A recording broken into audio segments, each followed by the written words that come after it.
My name is Alexandra Blagojevic. I am from the Inter-Parliamentary Union, where I manage our program on international development. For those of you who are not familiar with the Inter-Parliamentary Union, IPU, we are the global organization of parliaments with 182 members. We just turned 136. So we are an old organization, the oldest political organization in the world. To start the conversation, I just want to say a few words about the big picture of parliament and development finance. As IPU has argued for many years, parliaments and parliamentarians are the crucial link that enables governments to deliver to the people on all development commitments, including those related to development finance. The SDGs, and indeed the whole of development agenda, depend on the mobilization of resources that for the most part revolve around the budget process. Parliaments are at the center of this process, which in all countries concludes each year with the adoption of a budget bill. What is decided through this process is more than the allocation of public revenues to the various portfolios, such as health, welfare, infrastructure, and so on. The budget process is the linchpin of a constellation of legislation on tax policy, development cooperation, financial regulation, trade policy, industrial development, and the like, all of which are key determinants of development finance. Our main objective today is not to revisit the issues of development finance in great depth, but rather to take a hard look at the outcome of this conference, the Compromiso de Sevilla, asking the questions: how far does it go in resolving the many outstanding issues, particularly of aid, debt, taxation, trade, and private investments? And how do parliamentarians perceive the impact of evolving development finance landscape at the local level? And what actions can they take in response?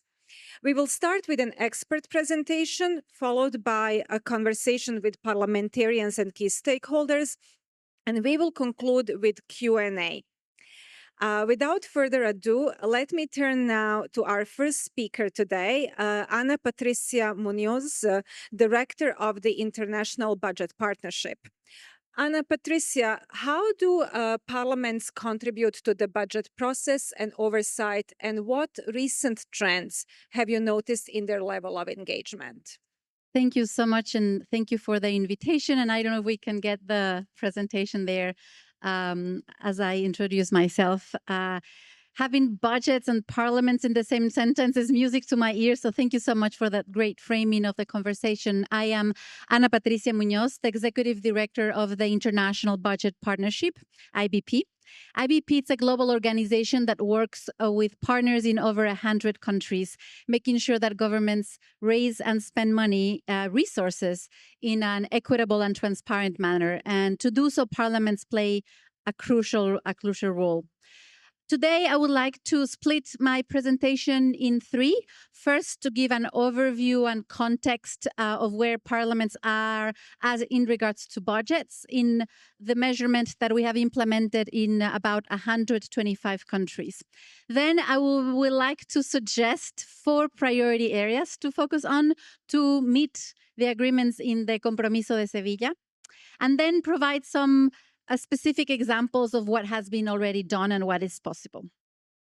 And so I'm going to have just 4 slides that give you an overview of the measurement we have done over time in a survey that the IBP implements, the Open Budget Survey. I was supposed to have a clicker, but I don't think I have it. It is? Is this the clicker? Okay, sorry about that. And let me try this. Perfect. That was easy. Thank you. Is it okay if I stand up? Yeah, I think it's easier to see people. Okay, so what you see here are the different pillars of the Open Budget Survey. So 3 pillars: transparency, public participation, and oversight. And in oversight, we measure both legislative oversight and audit oversight. And we have been measuring this for the last 20 years. As I mentioned, the latest survey covers 125 countries. If you focus on the orange piece, you can see a decline on the percentage of parliaments that are doing legislative oversight of budgets. And none of the institutions rate very well. This is over 100. But what is concerning is that the trend is not going in the right direction. And we saw a dip during COVID, so from 2019 to 2021, which was kind of expected. The problem is that has not recovered, actually has gotten worse. So something to pay attention there in the role of parliaments as it relates to budget.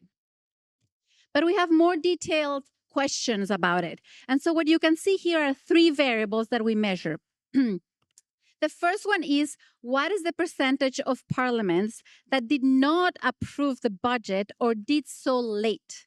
And as you can see, about 1 in 5 in the latest survey did not get to approve the budget where it was supposed to do. That is, I think, the most basic function Parliament should play, and unfortunately, there's something happening there. And again, if you may think, well, that's that's a benchmark. Well, it's not, because only if you look at 2019, it was only 14%. So the percentage has been increasing, and it's problematic. Then it's not just about approving budgets. What happens between the budget approval and the budget execution? So we also ask, what has been the role of legislators in examining, analyzing the mid-year report on budgets? And here again, more than half, 55% of parliaments did not do an analysis of the mid-year budget. And then you end all the process with the audit report, and you can see the numbers here also concerning both in terms of percentages, but also in terms of trends. And so to reiterate the importance of looking at the entire budget cycle, we've been some downward shifts on what's happening, but I think it's important to highlight that there's a process in place to make it better. All regions are not equal.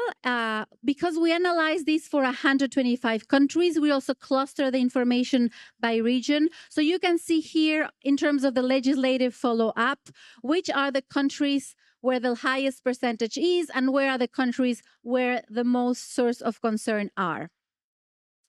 And so now I would like to turn to what would be, in our view, 3 or 4 places as it relates to the Compromiso Sevilla that we need to pay attention. And actually, there's 2 times in the document where parliaments are mentioned. One is 27B, and that is exactly what IBP works on. It's about promoting budget transparency and accountability in the budget process from the legislators. So the agreement, the compromiso, is right there. The question is how to do it. So that's 27B.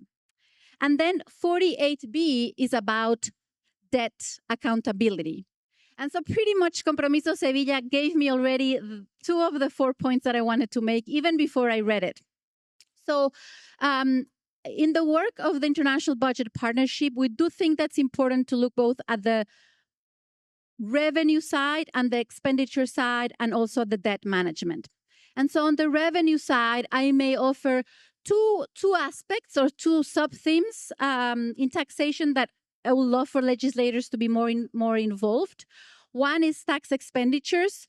So these are all the benefits, all the deductions, all the incentives that governments put in place for private firms, for example, to, in theory, create more jobs. But usually those incentives are quite opaque.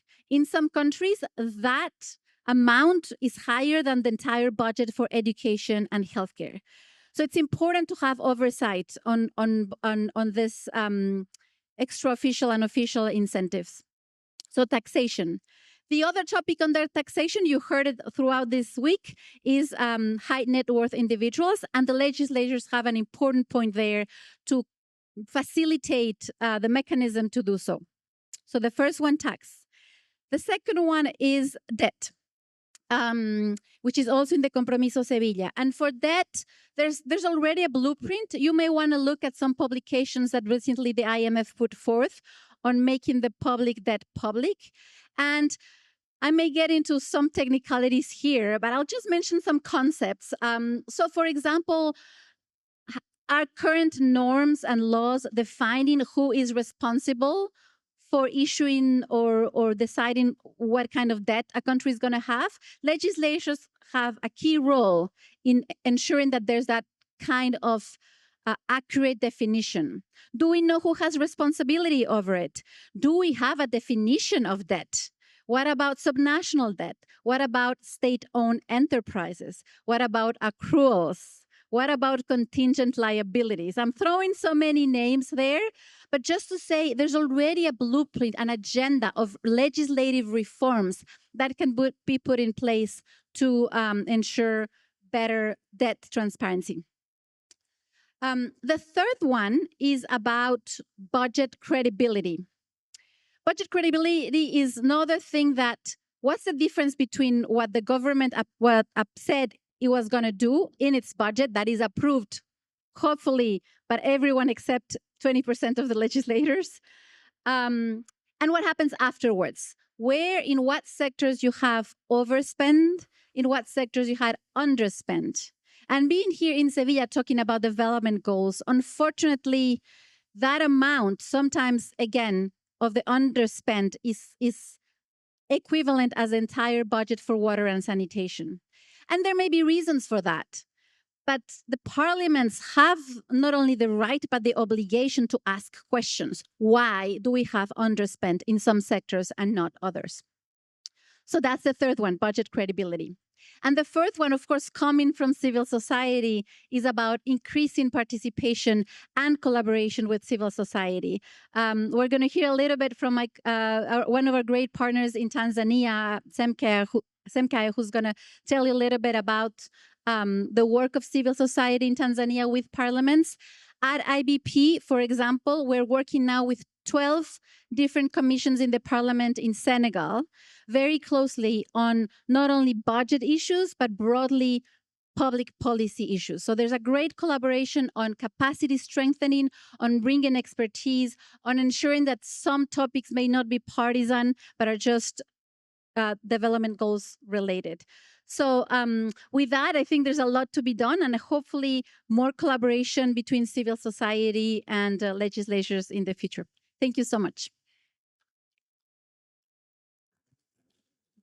Thank you so much, Ana Patricia. You will have an opportunity to ask her questions afterwards, but we will now turn to the panel, and we are privileged to welcome here Ms. Brenda Nurenda, a Member of Parliament from Zambia and Deputy Chair of the Parliamentary Budget and Planning Committee. Ms. Marit from the Netherlands, a member of the European Parliament and member of the Committee on Budget Control. Ms. Afshan Khan, Assistant Secretary General of the United Nations and coordinator of the Scaling Up Nutrition Movement. I wish you all a warm welcome to the panel. Ms. Nurenda, I will turn to you first and ask you what changes are you observing in how the evolving development financing landscape is affecting Zambia, and what are your hopes for what will come out of the Sevilla conference? Hello. Good afternoon once again. My name is Nurenda Brenda, Member of Parliament for Lundazi constituency, Eastern Province in Zambia. I just want to give a small background, if I'm allowed. Before I became a Member of Parliament, I just used to read about the roles of a Member of Parliament, to say the roles of a Member of Parliament is to pass the budget. The roles of a Member of Parliament is to ensure that they offer credible checks and balances to the government of the day. And apart from that, to be able to speak on behalf of the people. So when I went into Parliament, coming from a university where I'm a lecturer of gender, and not only that, a lecturer talking about some of the developmental challenges that we find in our country. I was like, okay, now I have gone to sort out some of the problems which are there concerning development. When I reached into Parliament, this is my 4th year, I realized that it was so difficult to change anything in the budget. When the budget was presented by the government of the day, we couldn't even remove a comma or a full stop. So then we started now advocating to say, well, how can you claim that both the left and the right participated in this budget formulation, and yet it comes from Ministry of Finance already planned?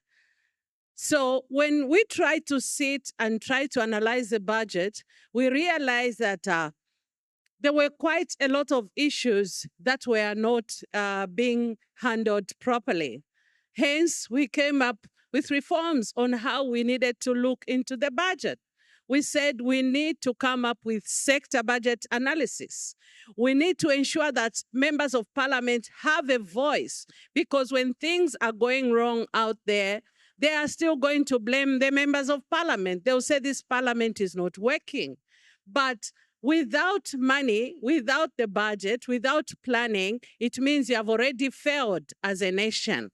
Hence, we came up with reforms to ensure that we should come up with sector budget analysis. Hence, with sector budget analysis, which we adopted last year, now we are able to call the different stakeholders coming maybe from civil society, they are coming from NGOs, some chiefs, or maybe what we call local leaders from our constituencies, to come and be able to have an input into the budget. What was I looking for, me as a member of parliament? I wanted to ensure that issues to do with children with disabilities, issues to do with women, issues to do with health, issues to do with SRHR, they are reflected in our budget, not where we're just rubber stamps and we didn't know what to do.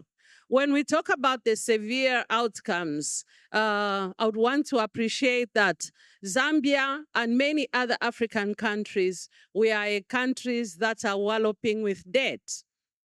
Most of this debt is maybe historical, and it has been there for some time. And you'll find that when we plan our budget, most of the monies, they go into repayment of the debt. Hence, we do not remain with anything to use for development. If you do not have anything to use for development, it's like you are just in a nation and you just wait for next year to come, and then we see what is going to happen. So when I listen to the Compromiso Severe, and when I read, I realized to say now there's a human heart that is, being added to some of the challenges that Africa or other poor countries are facing. What is it that has impressed me? The idea of allowing African countries to be able to get concessional loans.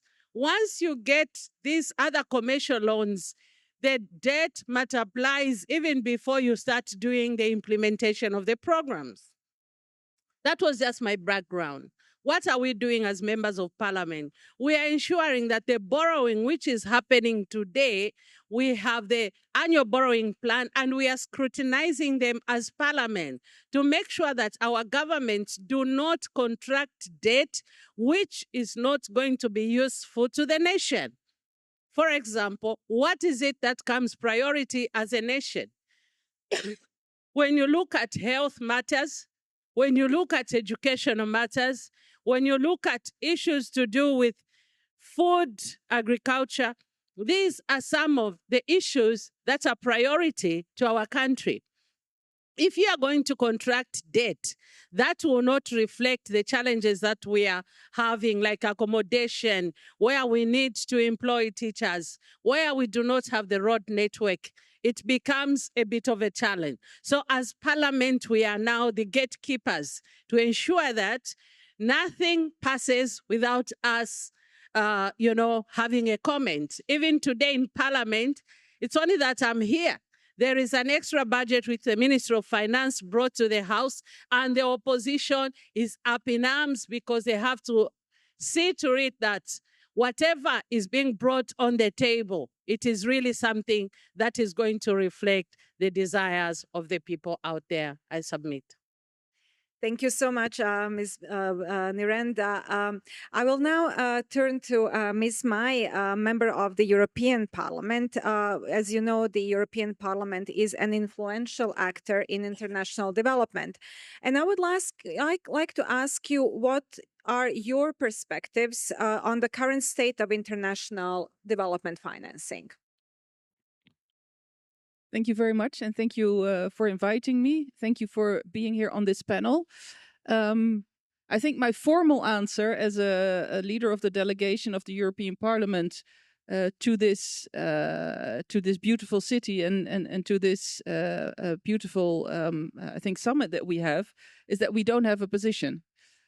Because the European Parliament was debating in its development committee to come to a position for financing for development and to have a delegation with a position also in our relationship to the European Commission. But we didn't come to an agreement within the European Parliament on what the priorities should be.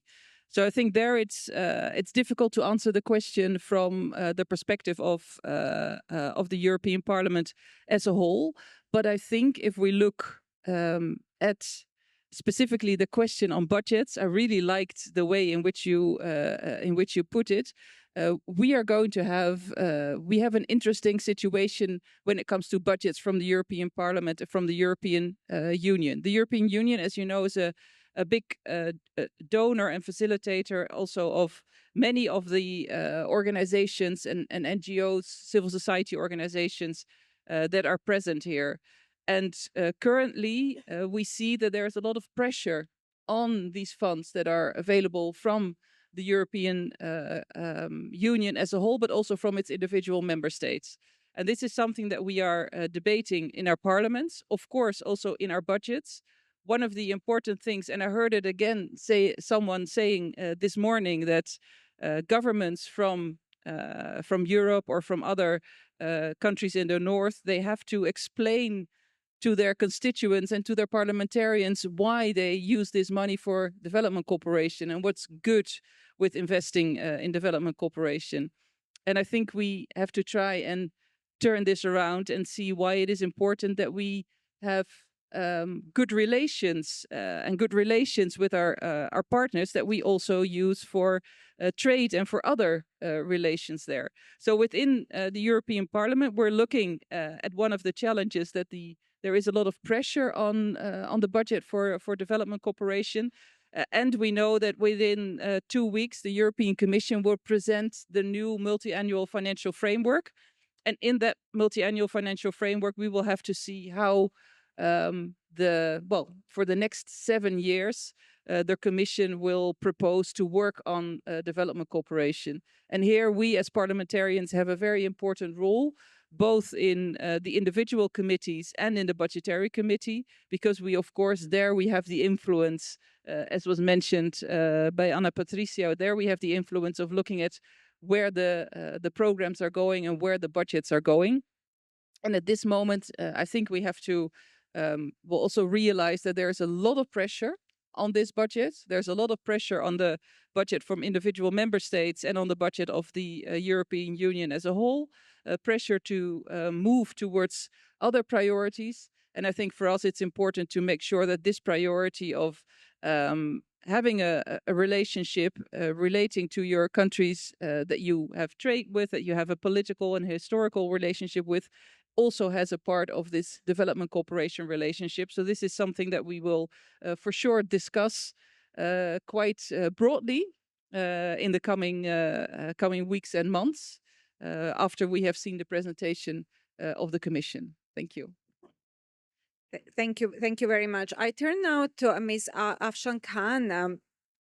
You are a strong advocate for parliamentary engagement on nutrition issues, and you have worked closely with the Inter-Parliamentary Union on mobilizing that support.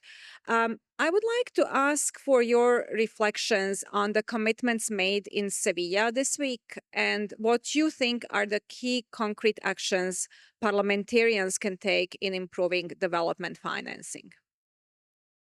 Thank you very much. Thank you very much. Thank you very much for the opportunity to be here, to join this panel. And I was delighted to listen to each of the presentations because I think it really gave a perspective as to why SUN as a movement has emphasized working with parliamentarians as a very important backbone of our work. You know, SUN has 67 governments, 3,000 civil society organizations, 1,500 small and medium enterprises, 15 UN agencies, and a host of national parliamentarians that support the nutrition agenda in country as part of its global efforts to end malnutrition in all its forms.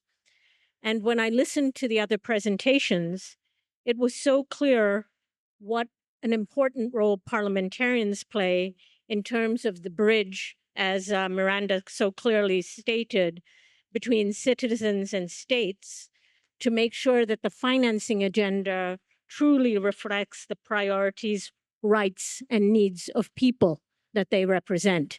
And I think this is what we have to hang on to. And the reason we advocate so strongly for nutrition is it touches on 11 of the SDGs.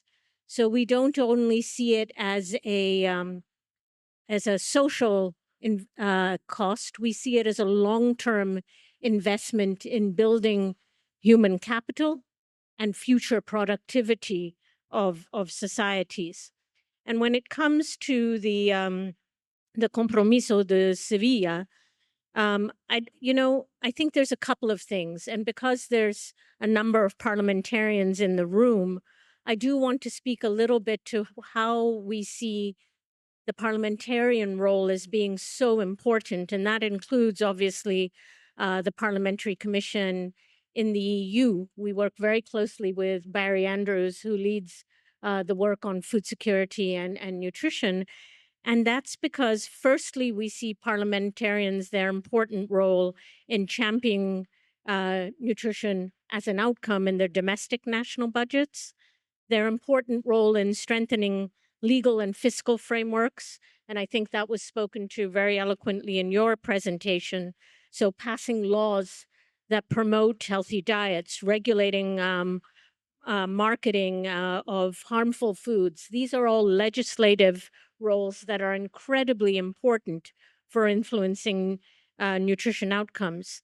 The fiscal policies, from taxing sugar-sweetened beverages or ultra-processed foods to phasing out harmful subsidies and also incentivizing with tax breaks, fiscal policies, the production of nutritious food. And then the oversight function. And we've seen, networks even in countries where you wouldn't expect a great impact. And I'll use Burkina Faso as an example. The Parliamentarian Network for Nutrition Security really worked closely, coming back to the alliance with civil society, to advocate for the creation of a dedicated nutrition budget line within the Ministry of Health and held ministries accountable for nutrition, water, and sanitation, and secured some major investments through coordinated advocacy. And I raise this because this budget tracking and monitoring role is so important. So when we come to the Compromiso de Sevilla, I want to highlight the important recognition it brings to the table that poverty in all its forms and dimensions, including extreme poverty, remains the greatest global challenge. And that commitment to leave no one behind must be at the heart of how we reshape development finance. And ultimately, whether it's food systems transformation or whether it's trade, unless it leads to prosperity for people and citizens, we are going to see the kind of disruptions, whether it's conflicts, whether it's social upheavals, whether it's people moving internally, or whether it's people moving externally, that undermine a very small, globally connected world. So that vision of in the Compromiso de Sevilla provides us with a solid hook to elevate nutrition in global and national financing networks. And it also points to the need, and this is again where I see parliamentarians as having a vital role, of the importance of coordinating financial flows and looking at how do we track budgets, align domestic budgets, donor investment, financing from health, agriculture, or climate. And this is where the vital role that parliamentarians play in bringing all these financing streams together under one umbrella to make sure they serve the citizens that you so ably represent. So I think a more coherent and accountable financing architecture that works for countries, and the call in Sevilla to reinforce country capacities that can catalyze both public and private finance, speaks directly to the need for more aligned and predictable investments in nutrition and food systems. And I would say we have to look at these investments on as an investment in our human capital and an investment in our future, not just a social expenditure. Thank you very much. I now turn to you, and before we start taking questions, I would like to maybe build on the point that was made by the different panelists, which is that parliaments don't operate in isolation. They operate within a broader ecosystem, collaborating with various stakeholders who support their efforts in budget advocacy and oversight. I would like to invite Samkaya Kilonzo, who comes from Tanzania. He is the executive director of Policy Forum there, to briefly share with us how, from the floor, about how his organization is working with the Parliament of Tanzania in this area, helping them work on the budget oversight and legislation.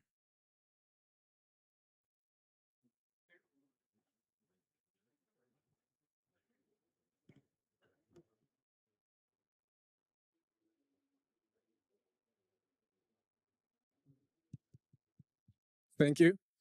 Yeah, as introduced, we as Policy Forum work very, very closely with Parliament in terms of building their capacity on issues around not just budget transparency, but being also to analyze the budget and understand critical issues on, in terms of how you can help transform lives in Tanzania. Now, really quickly, we do work on building the capacity, but the primary role of building the capacity, particularly of new members of parliament, is parliament as an institution. But mostly they focus on things like parliamentary procedures, as Honorable Nurenda will attest.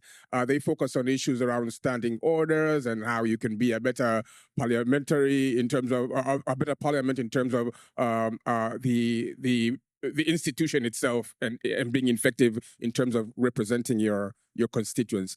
But where we come in is on mostly on issues around the thematic areas, the sectoral issues, stuff on the SDGs, for example. We focus on issues around transparency, the social key social sectors, health, education, agriculture, and so forth. So we do have that vital role to play in building that capacity. My point mostly that I must admit does frustrate us as civil society organizations, and I'd like to learn from the panel, is that we do have election cycles, which is a good thing because that's what democracy is all about.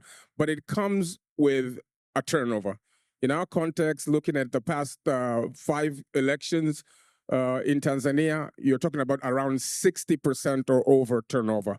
So more than half of the parliamentarians that you worked so hard to build their capacity, and they've just begun becoming productive and effective, are no longer going to be there after the election. So it feels like you have to start all over again. Now, we've learned, obviously, over the years how to mitigate against this huge challenge. Number one is working with the parliamentary staff, because they tend to be permanent. So whenever we have these sessions with parliamentarians, we ensure that a good number of them are actually the staff within Parliament, and they help bring the continuity, emphasize why these issues are important, the thematic and sectoral issues. And so, yeah, they help in the continuity aspect. But another is working with caucuses. Like in Tanzania, we have a caucus on anti-corruption. We have a caucus on, and these are cross-party caucuses. We have another caucus on the SDGs, on service sector, sort of social sectors, and on budget issues. So they usually mix the old MPs and the new MPs, and because it's cross-party, it's less to do with politics, but more about the issues, and that has kind of helped. But also, I think thirdly, what we do is also use the MPs who couldn't return to Parliament. We work with them as resource persons, so they can come to the sessions as well and give their experience to the new MPs, why they fight and champion the issues that they champion. So in short, that's how we do it. But I was also keen to learn from the panelists and others what other strategies they could have in terms of reducing the risk of that comes with high parliamentary turnover after elections. Thank you. Thank you very much, and thank you for that question. And indeed, you will have elections again in Tanzania in a few months, so it means starting all over. But congratulations on the good work. It seems like you are putting things in place for that work to be as smooth as possible for all that transition. I would like to invite you to ask questions or make comments. Please raise your hands, and the room assistants will give you the microphone. I also ask the panel to take the note of the question from our colleague Kilonzo about how to deal with the turnover, high turnover in parliaments. So please, if we can have the gentleman in the back first, and then you. Thank you very much. My name is Awal Musa Afshan. I'm the Executive Director of Civil Society Legislative Advocacy Center, CISLAC, a partner to International Budget.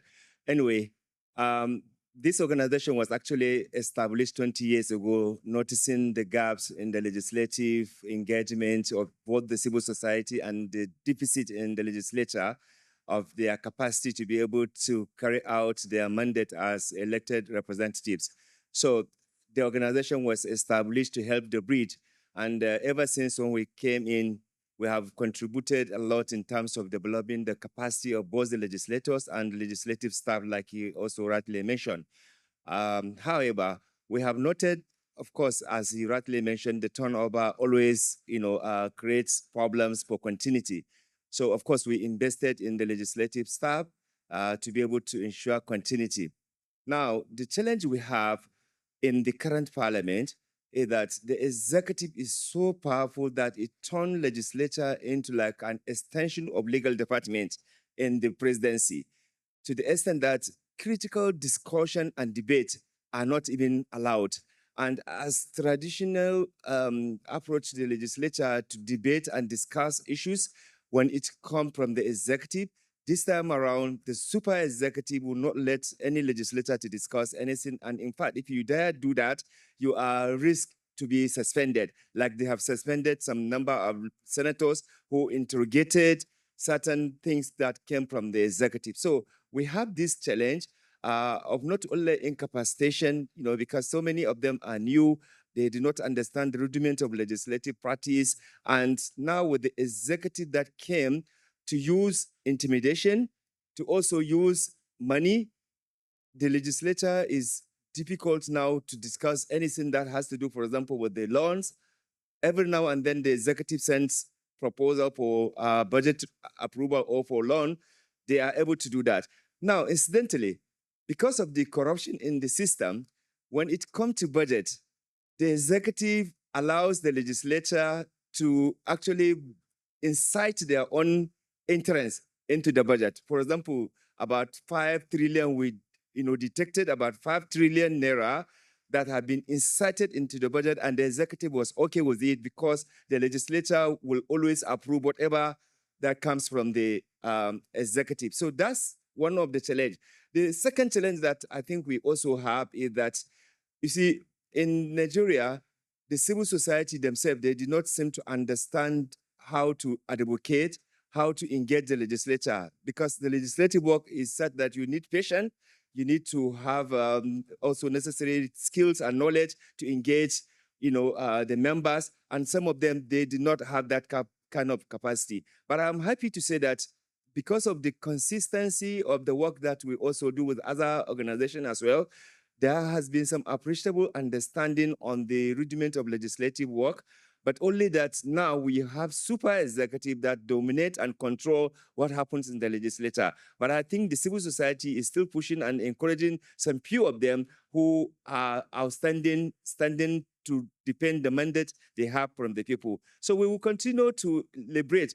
Lastly, in the Parliamentary Association, I think there's need for you to also come to Nigeria.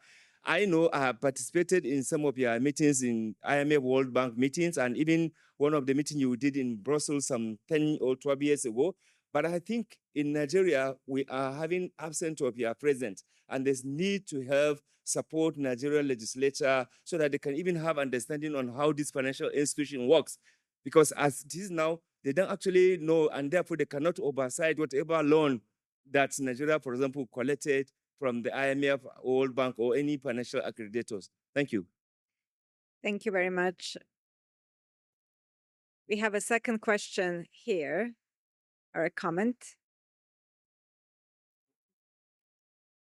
Thank you. Thank you so much for your presentations. My name is Mathieu Paris. I work on ODA and debt issues for CCFD Solidaire, a French NGO working on international solidarity and with the objective to fight the structural causes of global inequalities.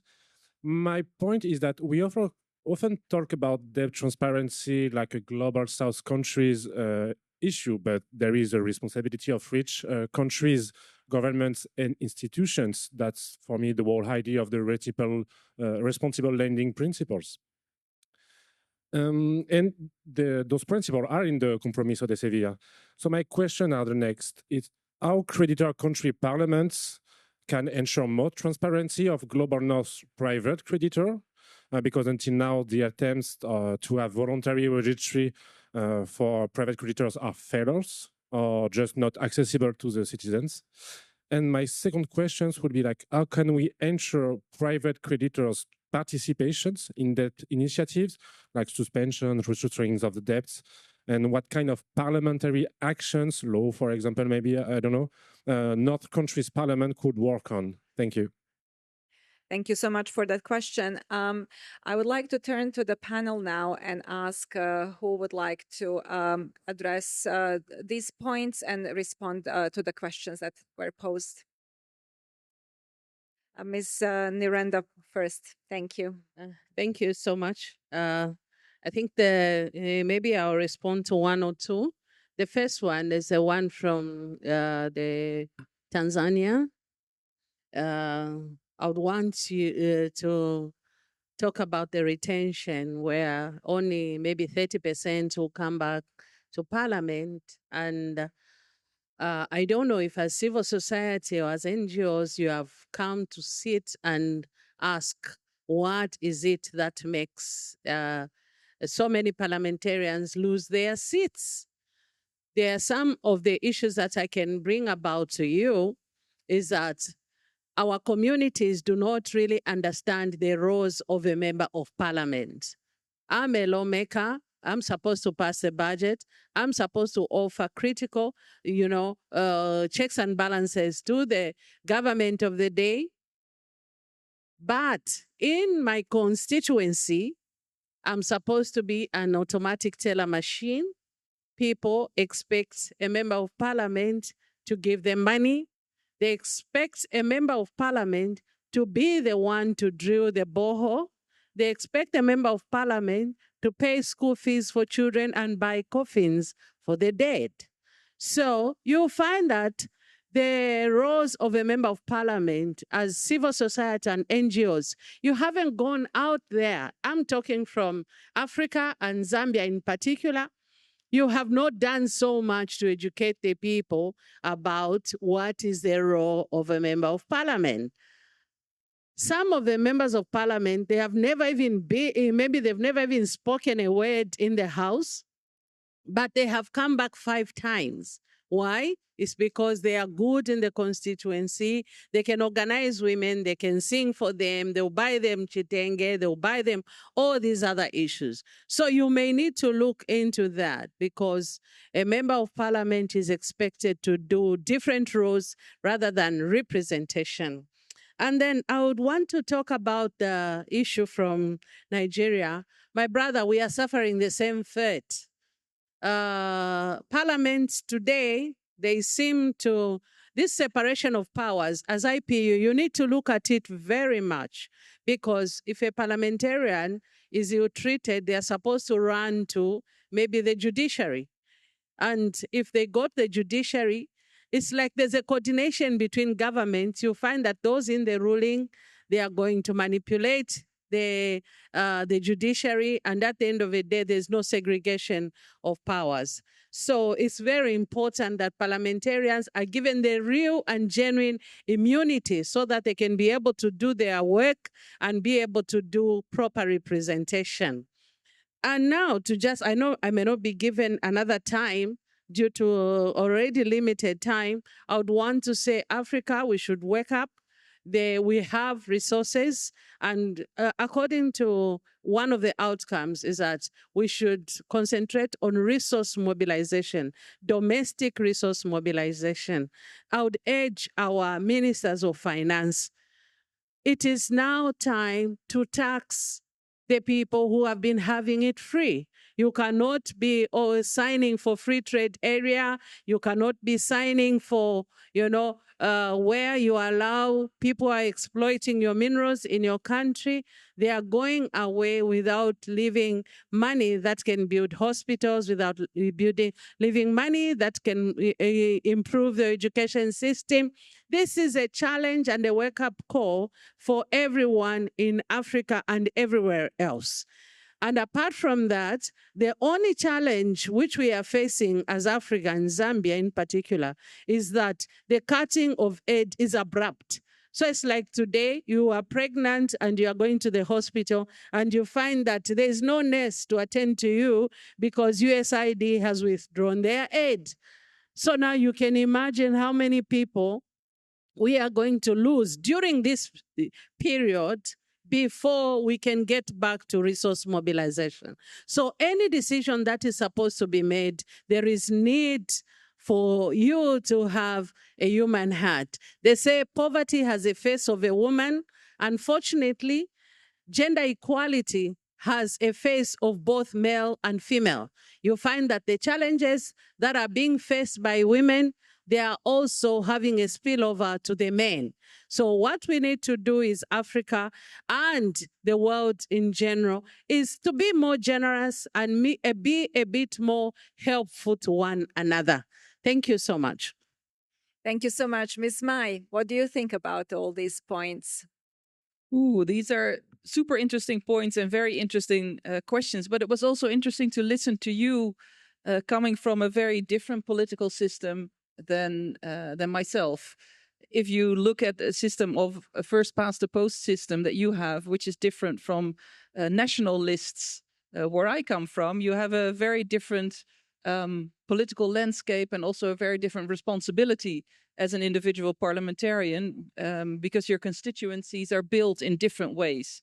And I think this is also part maybe of one of the points that I wanted to make, that our political systems are made in different ways, but they need all the actors to be thriving political systems. So you need the parliaments, you need the civil society organizations, you also need the business community, and you need all the other partners that are in all the other stakeholders that we have in our societies.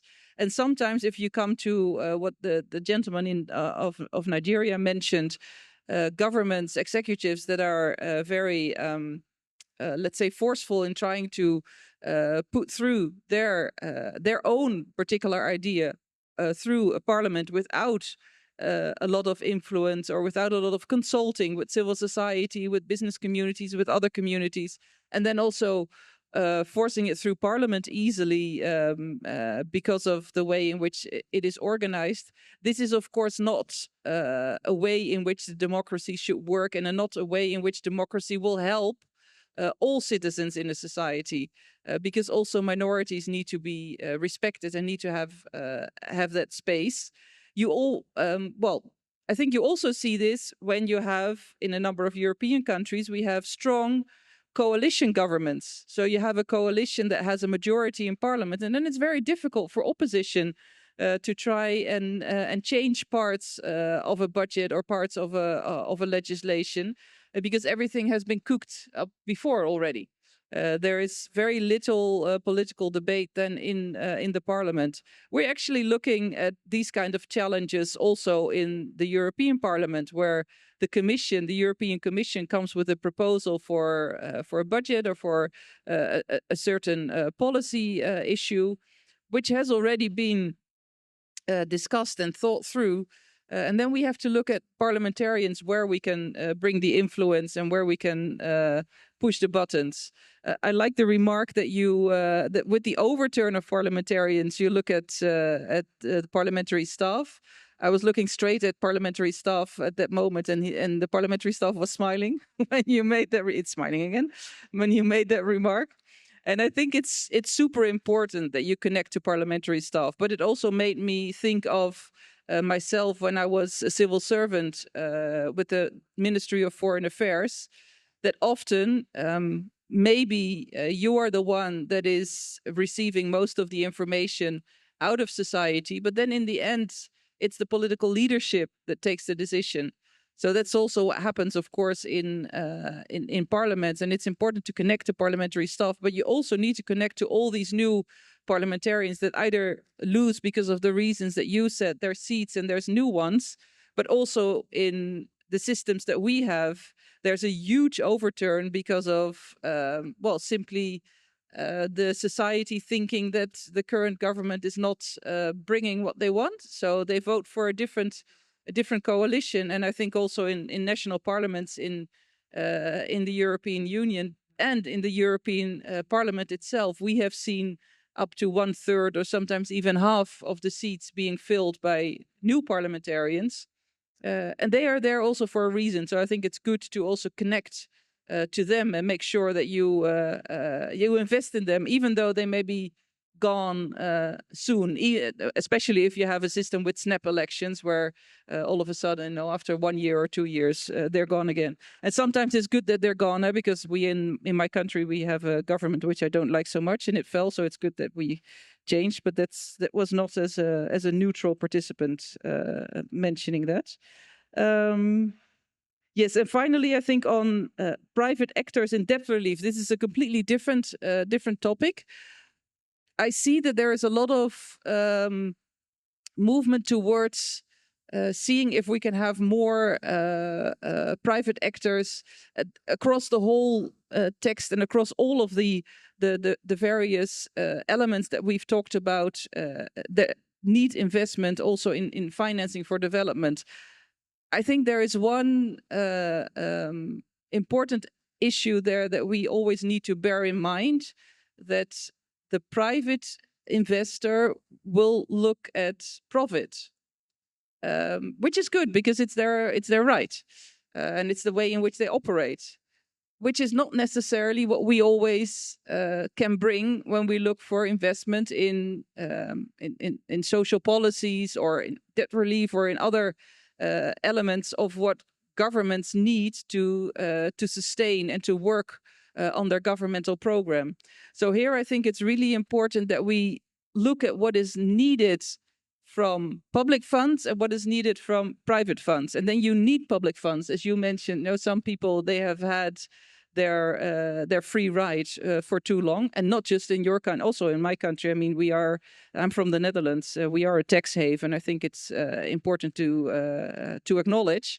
And there's loads of people and companies that get a free ride through my country. And we need to make sure that taxation is paid, because with that taxation you can do investment in public services that we don't see as an investment that would bring a return, in the next quarter or in the next year. So there, I think it's really important to look at these different elements. And one, I think, also important element that we have to learn there is when these investments come, and they are maybe private investments in, for example, infrastructure or in mining or in other, right now in Europe, there's a lot of investment in the defense industry. And we see that this investment goes to a certain kind of companies, but also to a certain sector of the labor force. Whereas the other sectors of the labor force, caretakers, fire people, the people in education, are also those that still need that investment. So we have to make sure, if we look at this kind of investment, that we support certain also parts, not just of companies, but also of our labor force. And if we want to make sure that we have equal participation, you were talking about gender equality. If we want to have equal participation and also want to have gender equality in our labor force, we must make sure that we invest with public and with private money in everyone, and not just in a specific part of our society. Thank you. Thank you very much. We have a little time for one or two more questions, if anyone would like to ask from the floor. If not, I would like to ask our panelists.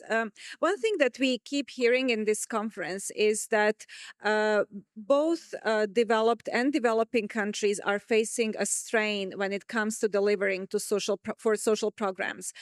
In developing countries, and you were talking about that, Brenda, you have this very, very urgent need to continue providing services that used to be financed by USAID or some other donors.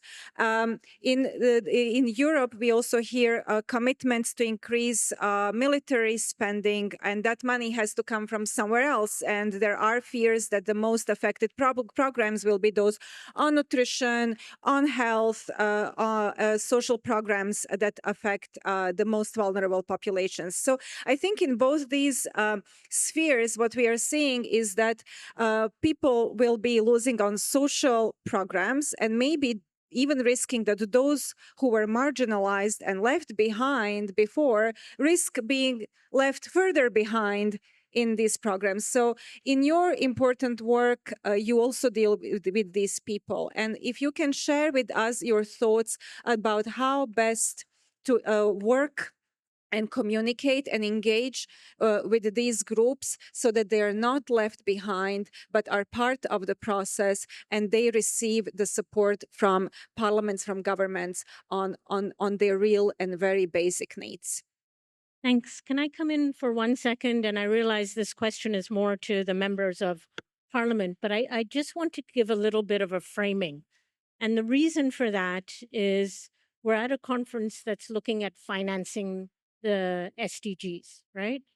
We have a gap that's now in the trillions, and we're facing an environment where ODA cuts are fairly significant. And I think, again, Miriam has said what the immediate impact is, and the ability to mobilize resources domestically to keep that social compact with citizens is so important.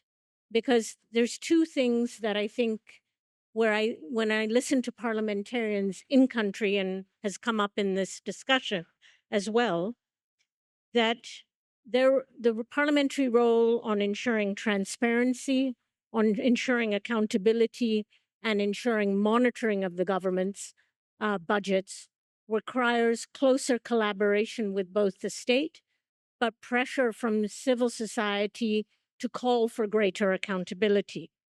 And when I look at the area of malnutrition, it's not something that's just an issue for low-income countries.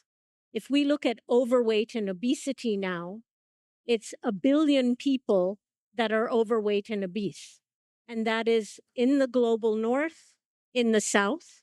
And this is a problem of not having access to quality, nutritious food at an affordable price in both the global north and in the global south. Yeah.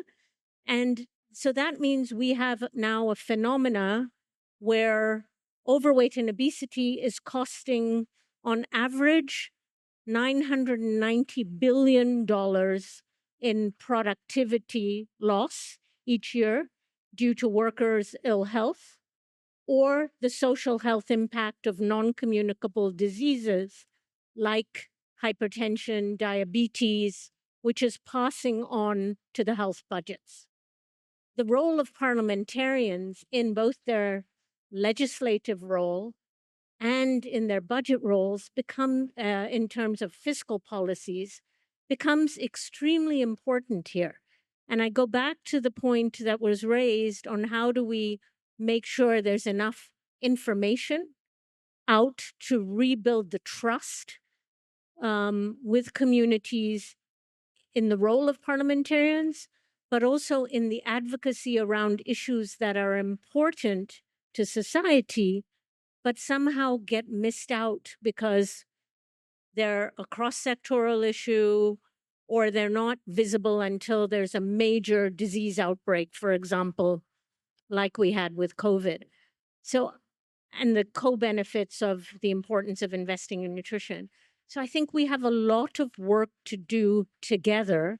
And that's why IPU and the various committees that are there in the European Commission or national legislative bodies become so important for reestablishing this social compact with societies.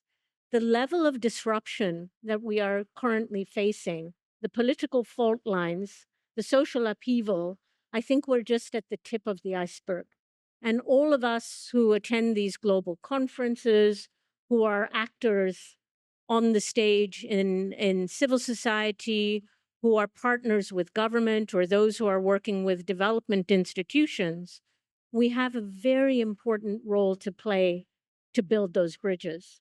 And just to say, for me, parliamentarians are those bridge builders, but you're also the ones to enforce a lot of this work. And we really need these stronger alliances to get where we need to be. And nowhere is this more needed, I think, than in continuing to advocate for development expenditures internationally, but social investment and human capital investment nationally. So just a request that we know the times are difficult, but your role becomes even more important in difficult times. Maybe a couple of ideas following up and building up on that, which is about the how pretty much now, unfortunately, instead of thinking about great new future bold ideas, we have to think about how to safeguard and sustain progress being made, which is unfortunate, but that's where we are. And I think there's a few things that we can do there. I think one of those is what are the current institutional arrangements that we have? And even in crisis, how we sustain that. And so, for example, more and more in our field, we're working closely with Supreme Audit institutions. And if you look at the accountability ecosystem, both the formal and informal actors, they would play an important role. And I think in collaboration with Parliament, I think could be a very powerful way of working. Of course, in some countries more than others, those institutions are more independent or not from the executive. So that's a more complex question. The second one is about shifting the role that civil society has been given, and this may define where it can contribute or not. What are the topics that seem to be too technical for civil society to actively participate beyond the important role of asking for accountability? And so how can civil society actors of all kinds, from grassroots organizations to more academic civil society, can contribute to identify the problems and the bottlenecks? But more importantly, how can they contribute to find the solutions? And we have found that again and again, and on themes that seem complex that have resulted in increases. Just recently, our colleagues in South Africa, they were able to measure a 500% increase in maintenance in Cape Town, in some informal settlements, in the budget, because of the active engagement and the measurement from communities. So we need to rethink the value of data and knowledge. It's not just the Bureau of Labor Statistics, it's the community-generated data that can also contribute to solutions. We are seeing some improvements in Senegal in the investment in primary care, just because we are hoping to see a rebalance of power and how women and girls must have a say in the governance structure. And even that change then translates into the reallocation of resources. And I know there's trade-offs, but there's evidence that shows where you need to invest to have a better rate of return, including malnutrition, which is, I think, one of the basic things that have shown how much of a dollar then results in higher return on investment in productivity. And the third thing and final thing I would say is this importance of peer-to-peer learning, collaboration, and movement, which is what IPU does. And that, I think, is the only way to answer some of the questions that were there about debt restructuring. So we don't have the Club of Paris now. How do you engage private creditors in a way that rebalances power of the global South and the global North? That would not happen with one country at a time. It would only happen with coalitions. So at IBP, we firmly believe that coalitions in country at all different levels with all different actors, including government champions, are key. And the same is true across governments. And maybe a glimmer of hope, what we have seen in our work, and with this I will end, is that when we work especially in closed civic space with more and more authoritarian governments, we don't give up. It's hard not to give up. So you find ways, and sometimes working with subnational governments is the way to innovate, to showcase, and then to scale up. So finding new windows of opportunity is becoming challenging, but it's also, I think, part of all of our jobs to making real change in development.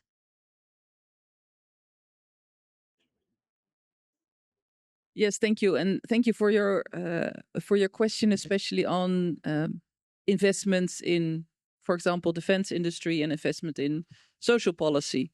I think we see this as one of our big challenges for the next period in the European Union. And maybe if I look at the way in which we can communicate also with our constituents, with our citizens, it's very important to make sure that when we talk about physical security, we also talk about social security. And these two elements should not be a trade-off. But at the same time, we see that if you discuss about policies for individuals, there's a lot more debate in society. Should individuals have tax breaks, supports, if they are in need, if they live in vulnerable situations? Then the debate about this huge amount of money, which is a little bit out of your understanding and out of your scope, that would go to, in this case, to, for example, the defense industry. So we really have to make sure when we talk about these elements that all of them are important and all of them cost a lot of money. And it should not be, the one should not be crowding out the other, in my personal opinion, because I think if we build onto physical security on the European continent, but at the same time, we do not work on social security. We do not work, and with social security, I mean all the elements of social policies. So this could be nutrition or education or housing, all the elements that people need to just have a good life and to be able to see some hope and some perspective for their future individually, not necessarily as a country, but individually.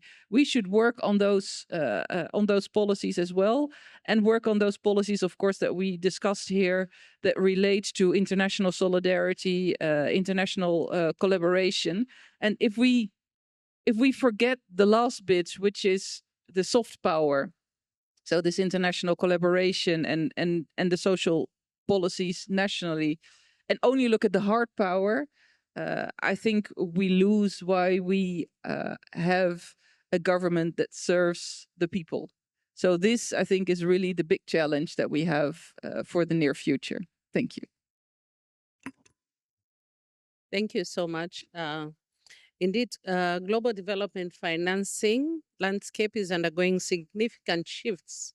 And the question which I have is, we have these so many SDGs, and we have very few years in which we should sit down and ask ourselves the question, did we achieve anything?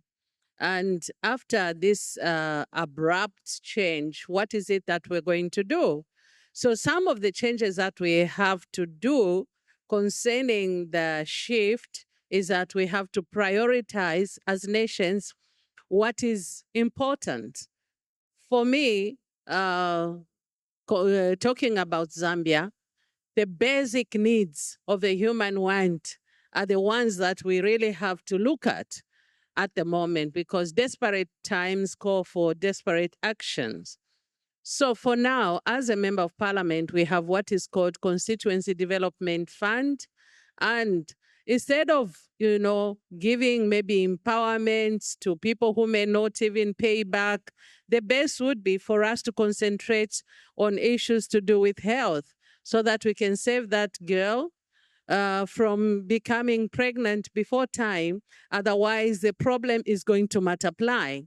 So with these global shifts, I'm sure countries and Zambia, and I think other countries also, have already started adjusting so that they can be able now to work with what is workable. Anyhow, we shouldn't lose what we have gained up to this level. I submit. Thank you very much. And this brings us to the end of the panel. I would like to thank all our amazing panelists for sharing these insights and thoughts about these very complex and yet very human issues, which are very imminent for all of us to deal with. We also take good notes of all the suggestions that you have made for the Inter-Parliamentary Union on how to further engage on these issues with members of parliament and staff, but also with civil society and the United Nations. With this, I would like to close this panel and thank you so much for attending.